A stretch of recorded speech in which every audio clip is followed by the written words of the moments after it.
The gunshot cracked through the quiet morning like lightning breaking a clear sky. One moment, everything was still, the soft rustle of leaves, the distant hum of sprinklers, and the next, Ranger collapsed to the ground before my brain even understood the sound. The echo bounced off the houses, sending birds scattering and neighbors ducking like a battlefield had exploded right in our cul-de-sac. And there she stood. Karen, the tyrant of yoga pants, the self-appointed empress of the HOA kingdom.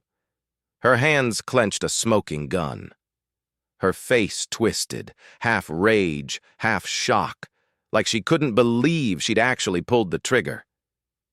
Ranger, my service dog, my anchor, my partner, lay beside the door exactly where I'd commanded him to go.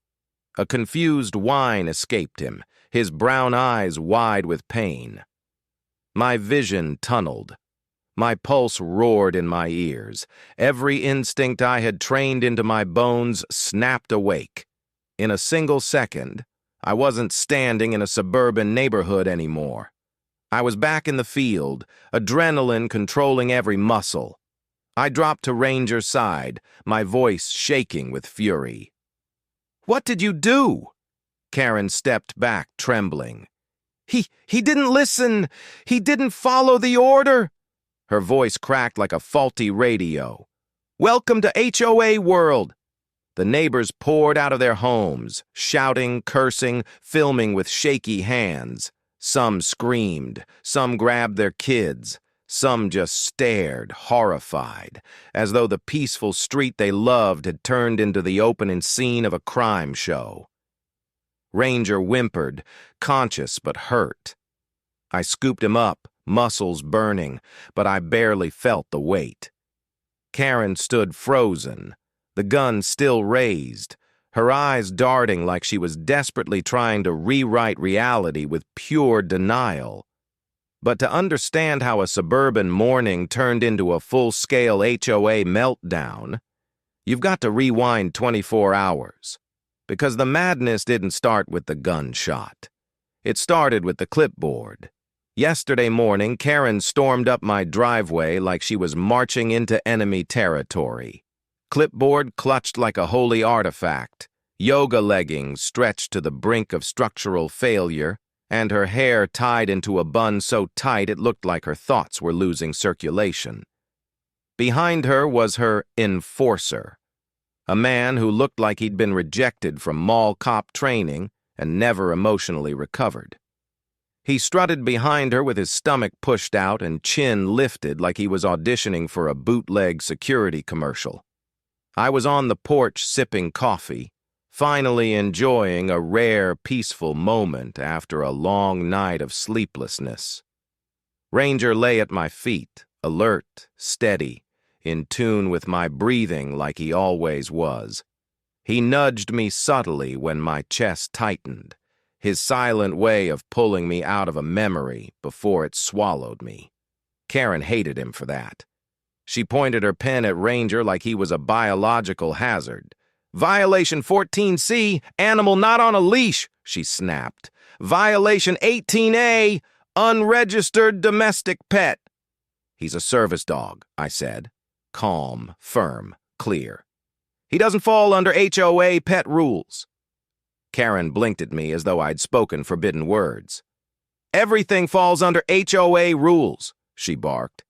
"Your lawn, your mailbox, the angle of your trash can lid, and—" She jabbed the pen at Ranger again. "That dog." Ranger looked up at her like she was a mildly interesting tree stump. That didn't help.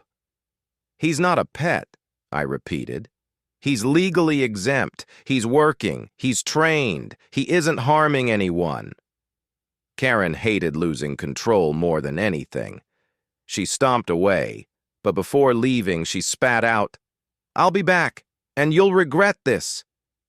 She wasn't lying. The next morning, she returned like a villain making her dramatic second-act entrance. She waved a stack of fines so thick it looked like she had killed a small forest printing them. Her enforcer carried something that resembled an animal control catchpole, apparently expecting to wrangle Ranger like he was a wild rhino instead of a calm, disciplined service dog. I was on the lawn tossing Ranger's favorite toy when Karen slammed the fines into my chest. "You owe $742, she declared proudly, "and the dog will be confiscated until he is properly registered." I stared at her. "You're not confiscating my service dog." Her enforcer lunged for Ranger. He didn't get far. I stepped in front of him, grabbed his wrist, and pushed him back. His shoes scraped across the grass, sending him stumbling into Karen.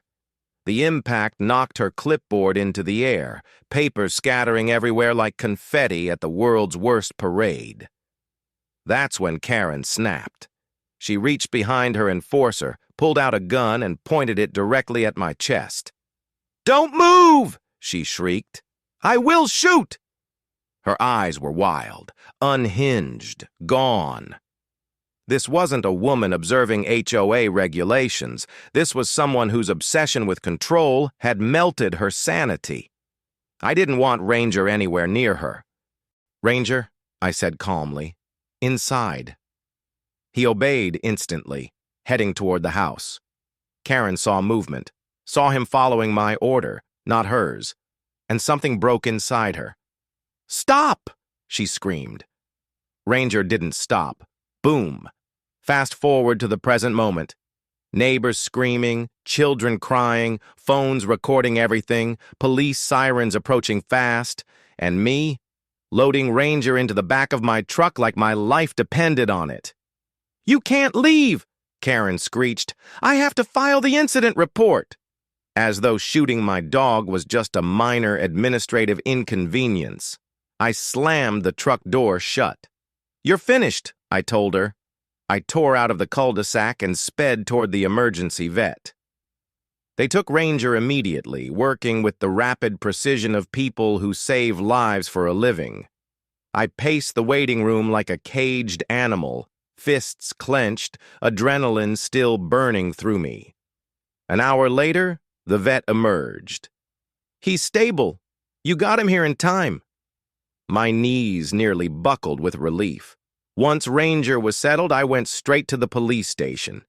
And there she was, Karen, in a holding cell, still yelling, still ranting, still insisting she was exercising HOA authority, as though she ran a military installation instead of a neighborhood where people just wanted to grill on weekends. Her enforcer sat in the next cell, sweating through his shirt, realizing his entire life was crumbling. I gave my statement. Detectives told me neighbors' videos confirmed everything. Doorbell cams, balcony phones, a drone. They had more evidence than most documentaries. The charges hit Karen like a meteor.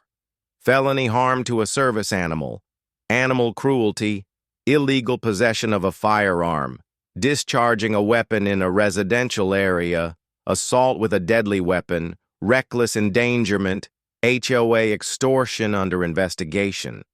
Her enforcer's charges were even worse since the gun belonged to him, and multiple parents came forward with harassment complaints.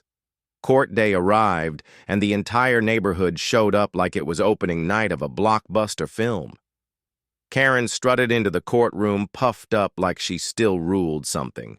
She tried fake tears. She tried blaming Ranger. She tried blaming me. She even tried blaming her clipboard at one point. Then they played the video. Karen aiming the gun.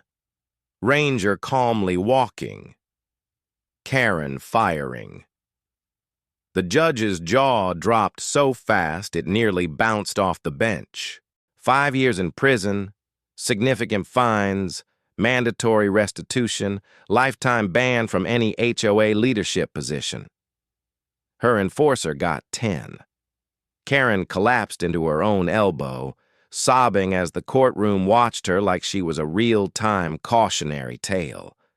The HOA removed her the same day and shredded every ridiculous rule she had ever pushed for. Ranger made a full recovery, back to nudging me when memories clawed my mind, back to guarding my six, back to being the one loyal constant in the chaos. And now, every time I walk past the HOA office, I smile knowing the dictator of Willowbend Court, who tried to control every mailbox, every lawn blade, every living soul, lost everything because she pointed a gun at the wrong dog. And the owner of that dog wasn't the type to stay silent. He chose instead to dismantle her reign of tyranny completely.